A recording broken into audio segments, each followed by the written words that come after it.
Hello everyone, this is Dr. Siddharth, pediatrician and pediatric intensivist from Shalini Hospital, Chaitanyapuri. ఈరోజు మనం discuss చేసుకునే topic paracetamol dosing. పిల్లలకి కామన్గా over dose కానీ poisoning కానీ అయ్యే మెడిసిన్ ఏదో తెలుసా? అది పారాసెటమాల్. ఇది మనం చాలా సేఫ్ మెడిసిన్ అయినా కూడా చాలా కామన్గా అవైలబుల్ ఉండి అండ్ చాలా కామన్గా వాడాల్సి వచ్చే మెడిసిన్ కాబట్టి ఓవర్ డోస్ అయ్యే ప్రమాదం ఉంటుంది. దీని standard dosing 15 mg per kg ఒక డోస్కి, అలా 6 గంటల గ్యాప్లో ఒకసారి ఇవ్వచ్చు.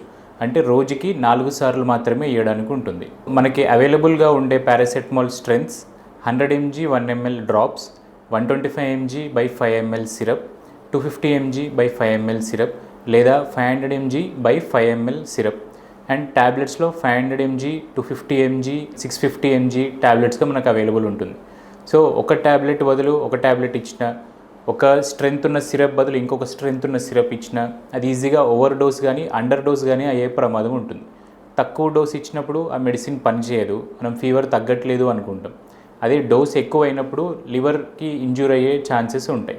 ఇన్ని ఫార్ములేషన్స్లో అవైలబుల్ ఉంది కాబట్టి పారాసెటమాల్ స్ట్రెంత్ అండ్ డోస్ కరెక్ట్గా డాక్టర్ రాసిన విధంగానే అదే గ్యాప్లో ఇవ్వడం మేలు. Thank you.